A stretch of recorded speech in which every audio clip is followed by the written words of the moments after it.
Anjarakandy dental college വിദ്യാർത്ഥി നിധിൻ രാജിൻ്റെ മരണം വേണ്ട സമയത്ത് കൃത്യസമയത്ത് മാതാപിതാക്കളെ അറിയിച്ചില്ല എന്ന പരാതി വ്യാപകമായി ഉയർന്നിരുന്നു. എന്നാൽ കുറച്ചു മുൻപ് പ്രിൻസിപ്പാൾ വിനോദ് മോനി പറയുന്നത് കാഷ്വാലിറ്റിയിൽ വെച്ച് തന്നെ ഞങ്ങൾ നിധിൻ രാജിൻ്റെ മാതാപിതാക്കളെ വിവരം അറിയിച്ചു എന്നാണ് പറയുന്നത്. എത്ര മണിക്കൂർ കഴിഞ്ഞാണ് എന്നുള്ള ചോദ്യം ചോദിക്കുന്നു.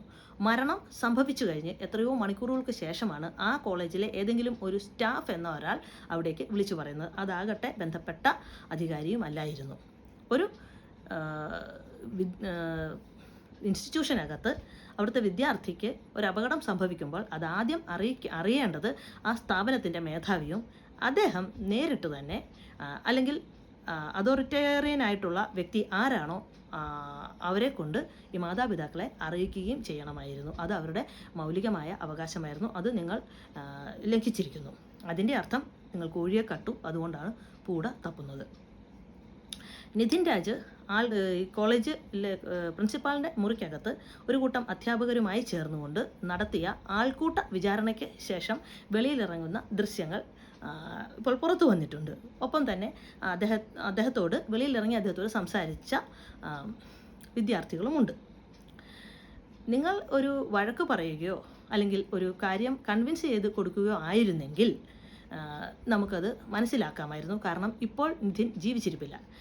നിധിൻ ജീവിച്ചിരിക്കാത്തത് കൊണ്ട് തന്നെ ഇതൊരു വഴക്കോ അല്ലെങ്കിൽ ഒരു ബോധ്യപ്പെടുത്തലായോ നമുക്ക് അംഗീകരിക്കുവാൻ സാധിക്കുകയില്ല. കാരണം ഇത് കൃത്യമായ മെൻ്റൽ ഹരാസ്മെൻറ്റ് തന്നെയാണ്. ഹരാസ്മെൻറ്റ് വേറെ വകുപ്പാണ്. ആ മെൻ്റൽ ഹരാസ്മെൻറ്റിനെ തുടർന്നാണ് കുറച്ച് സമയങ്ങൾക്ക് ശേഷം നിധിൻ മരണപ്പെടുന്നത്. ഇനി കഴിഞ്ഞ ദിവസം ദലിത് ലീഗ് പ്രവർത്തകർ നടത്തിയ മാർച്ച് പോലീസ് തടയുന്നുണ്ട്. സ്വാഭാവികമായി കേരളത്തിൽ എപ്പോഴും ഇത്തരത്തിലുള്ള ക്രമസമാധാന നടപടികൾ നമ്മൾ കണ്ടുവരുന്നതാണ്. എന്നാൽ കായികമായി വളരെ കരുത്തരായ ബൗൺസർമാരെ കൊണ്ട് ആ മാർച്ചിനെ തടയിക്കുന്നതും നമ്മൾ കണ്ടിരുന്നു. ഇവിടെ കൃത്യമായ ഒരു സംശയം നമുക്കെല്ലാവർക്കും തോന്നുന്നുണ്ട്. നിങ്ങളുടെ ആൾക്കൂട്ട വിചാരണയ്ക്ക് ശേഷം വെളിയിലിറങ്ങിയ നിധിൻ രാജ് ഈ കെട്ടിടം വരെ പോകുന്ന ആ സമയത്ത് പൂർണ്ണമായും മിസ്സിംഗ് ആണ്. അദ്ദേഹത്തിന് ആ സമയത്ത് എന്ത് സംഭവിച്ചു എന്നുള്ളത് ഞങ്ങൾക്ക് ആർക്കും അറിയില്ല. നിങ്ങളാരും അത് പറയുന്നുമില്ല, പുറത്തു വിടുന്നുമില്ല. നിങ്ങൾ പറയുന്നത് വിദ്യാർത്ഥി കെട്ടിടത്തിന് മുകളിൽ നിന്ന് ചാടി മരിച്ചു എന്നുള്ളതാണെന്നും അതൊരു ആത്മഹത്യയാണെന്നുമാണ് നിങ്ങൾ പറയുന്നത്. ഇത് നിങ്ങളുടെ ഭാഷ്യമാണ്. ഈ അത്രയും ഭാഗം ഡാർക്കായി കിടക്കുകയാണ്. അവിടെയാണ് യഥാർത്ഥത്തിലുള്ള നിധിന് എന്ത് സംഭവിച്ചു എന്നുള്ളത് ഞങ്ങൾക്ക് അറിയേണ്ടത്.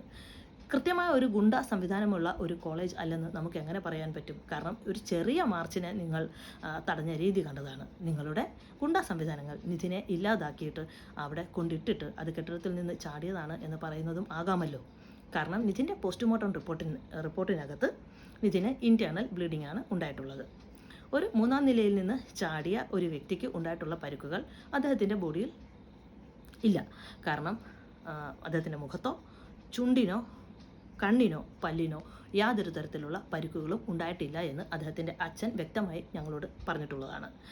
അദ്ദേഹത്തിൻ്റെ ബ്രദറിൻ്റെയും ആ കുടുംബത്തിലെ ബാക്കി അംഗങ്ങളും വളരെ കൃത്യമായ രീതിയിൽ തന്നെ ഞങ്ങളോട് അത് പറഞ്ഞിട്ടുണ്ട്. അവരത് കൃത്യമായി പരിശോധിക്കുകയും ചെയ്തിരുന്നു എന്ന് പറയുന്നു. ഇനി ഈ സംഭവ സ്ഥലത്ത് ഈ അധികം ബ്ലഡ് കെട്ടിക്കിടപ്പില്ലായിരുന്നു എന്നും പറയുന്നുണ്ട്.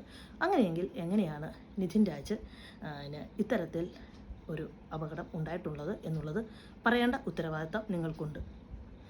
കേരളക്കരയിലുള്ള ഓരോ മനുഷ്യരുടെയും മനസ്സിൽ തോന്നിയ സംശയങ്ങളാണ് ഞാൻ ഇപ്പോൾ നിങ്ങളോട് ചോദിക്കുന്നത്. ഇനി മറ്റൊന്ന് സ്റ്റേറ്റിനോടാണ്.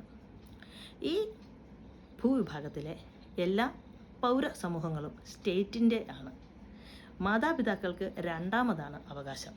സ്റ്റേറ്റിൻ്റെ ഒരു മനുഷ്യ മൂല്യം ആണ് ഈ കോളേജിൽ വെച്ച് കൊല്ലപ്പെട്ടത്. 4 വർഷത്തിന് ശേഷം അദ്ദേഹം ഒരു ഡോക്ടറായി വെളിയിലിറങ്ങുകയായിരുന്നെങ്കിൽ അദ്ദേഹം ഈ സമൂഹത്തിന് നൽകാമായിരുന്ന ഒരു സാമ്പത്തിക മൂല്യമാണ് സ്റ്റേറ്റിന് നഷ്ടപ്പെട്ടിരിക്കുന്നത്. ആ വ്യക്തി അദ്ദേഹത്തിൻ്റെ പേഷ്യൻസിനെ പരിശോധിക്കുമ്പോൾ കിട്ടുമായിരുന്ന ഒരു സാമൂഹിക മൂല്യവും നഷ്ടപ്പെട്ടിരിക്കുന്നു. അങ്ങനെ അദ്ദേഹം ഈ സമൂഹവുമായി ഇടപഴകി ജീവിക്കുമ്പോൾ ഉണ്ടാകുമായിരുന്ന സാംസ്കാരിക മൂല്യവും സ്റ്റേറ്റിന് തന്നെ നഷ്ടമായിരിക്കുന്നു. അത്തരത്തിൽ മൂല്യങ്ങൾ നഷ്ടപ്പെടുത്താതെ അവരെ പ്രൊട്ടക്റ്റ് ചെയ്യും എന്ന വാഗ്ദാനം ഒരു പ്രതിജ്ഞാരൂപത്തിൽ ഞങ്ങൾക്ക് നൽകിക്കൊണ്ടാണ് നിങ്ങൾ അധികാരങ്ങളിൽ ഇരിക്കുന്നത്. ഞങ്ങൾക്ക് കൃത്യമായ ഉത്തരം ലഭിക്കേണ്ടതുണ്ട്. നിധിൻ രാജ് എങ്ങനെയാണ് കൊല്ലപ്പെട്ടത് എന്നുള്ളത് വരും ദിവസങ്ങളിൽ അതുണ്ടാകുമെന്ന് പ്രതീക്ഷിക്കുന്നു.